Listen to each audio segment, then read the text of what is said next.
Hey up folks, I'm out for another wild camp. I'm in the Chiltern Hills. This time I'm going to be doing a bit of glamping. I bought loads of gear with me. I've got my Helm I tent, just because I haven't used it for ages. I've got a new Exped sleep mat, got my chair, table, all sorts of stuff. I'm joined on this one by Ben from Londoner Outdoors. We've got a bit of a short hike ahead of us. We're doing about 4 miles, I think. And then we'll find a pitch, get set up, and I'll let you have a look around. Bunyan Trail.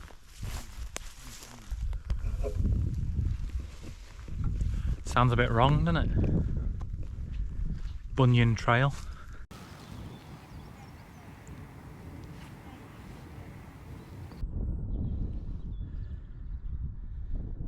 Whew. I am knackered.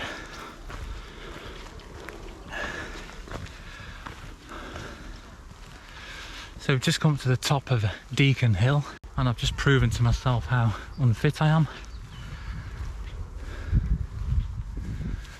But if I nip through these trees here, you'll see the kind of views we get from up here.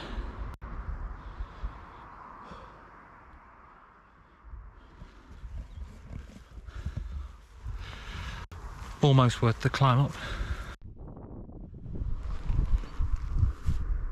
So yeah, we've just flipped the trig there. Views are over there. I've lost Londoner Outdoors. I think he's on his way up. He was filming a sheep or something. And we're going to sit up here for a minute, have a drink, and then I think we're going to camp back down the bottom. I bet you could camp up here if you wanted to. A bit like a golf course, isn't it? It looks like a cross between the Teletubbies and a golf course. Quote of the day. Take the weight off.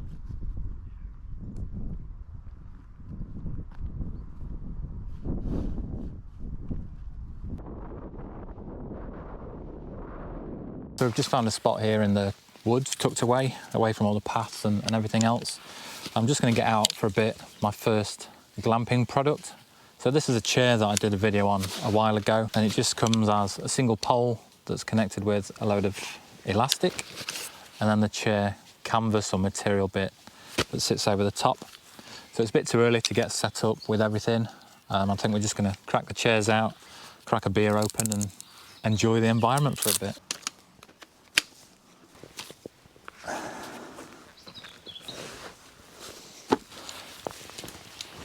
This is where I sink into the floor. I've seen people put like tennis balls and things on the bottom. Yeah. Or those wide trekking pole attachments. Muddy area, isn't it? It does stop it sinking. Okay, so Ben and I had an agreement that for this collaboration camp that we would have a beer exchange, and we would both bring beers from our respective parts of the world. So Ben, I've got 2 London beers for you. First Nice. one is from Brixton Brewery, and it says it's called Urban Animals. So you may become an urban animal, and it's made from hops that are grown in London. So that's the first one. Thank you very much. Not tried it, but it looks good. But this one I have tried, Camden Pale Ale. You might recognise this one. It's quite, I've seen them in the shops, yeah, but I've never Camden Pale tried Ale. one. I've tried this one, and this one is really good. So enjoy. So I've got for you, Mr. Londoner Outdoors, Yeah. a Buxton Brewery Axe Edge India Pale Ale and a North Brewing Company Transmission IPA. Thank you very much. Another weak one for you. I feel like I got the better deal in terms of the can sizes. Maybe prices are cheaper where you come from. Cheaper up north, yeah. Cheers. Cheers. It's a good camp. It's nice that. All right. One for the cool kids, it says, so you chose well. One for the cool kids and cows, pigs or chickens. I always love the blurb on the back. Now, I can't imagine that this says it's one for the cool kids. Probably says something really boring.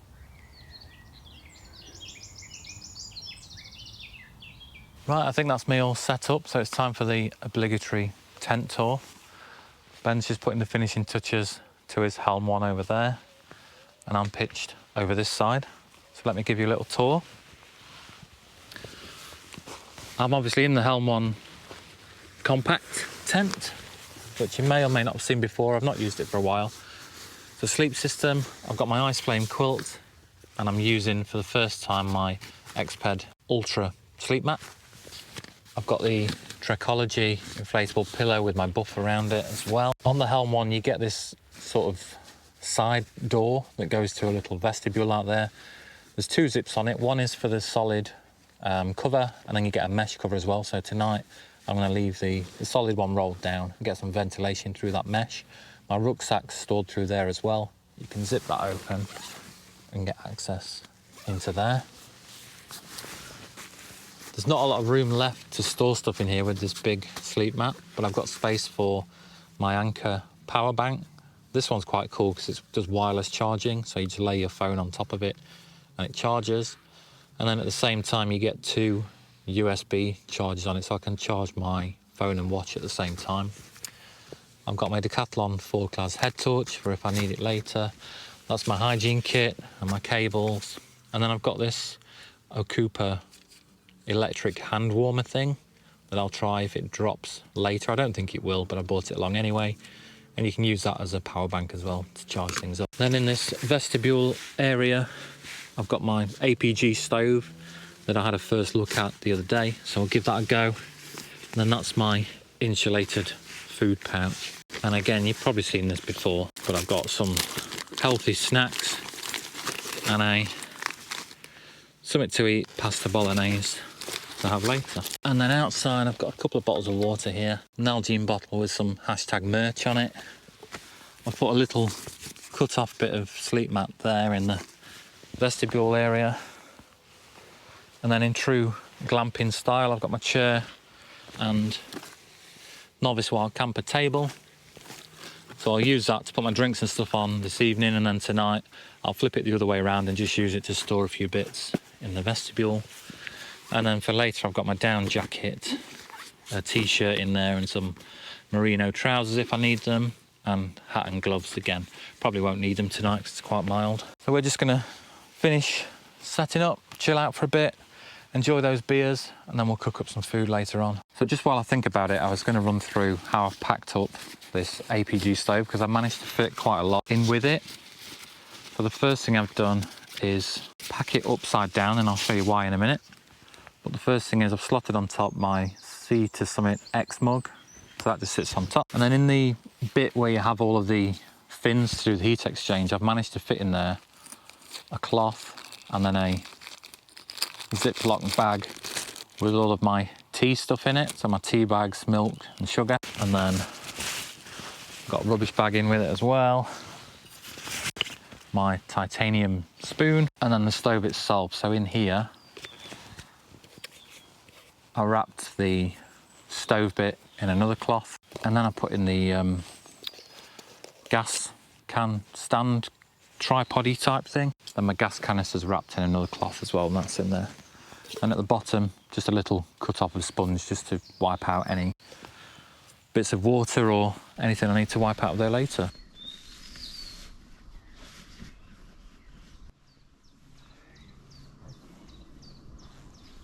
It's about time for some food, I think. So as I said, I've got the Summit to Eat pasta bolognese, dehydrated meal. And for this, we need 300 ml of boiling water, and then leave it for 8 minutes, same as most of them really. And remember to take out the oxygen absorber, which I can't find. Ah, there it is. Oxygen absorber. So on this stove, I've got markings inside the pot of 250, 500 and 750 ml. But I've got markings on my water bottle as well, so I can just measure out 300 ml from there.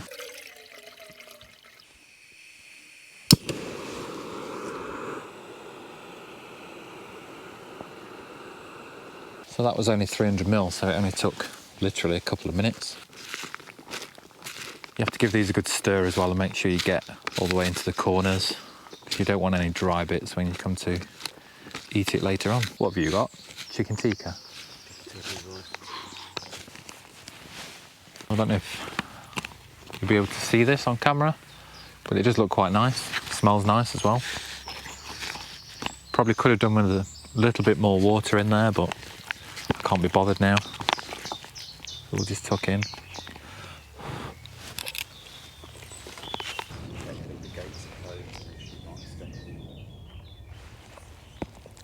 Really nice, this one.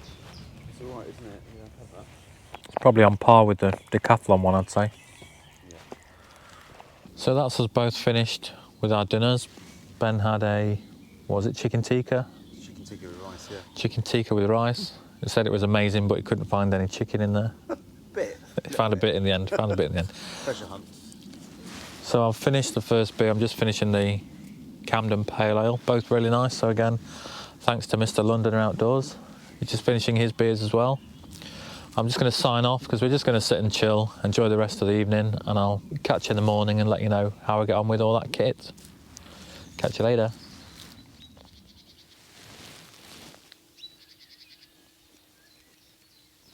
There's a massive bee or something somewhere. Sounds like a drone.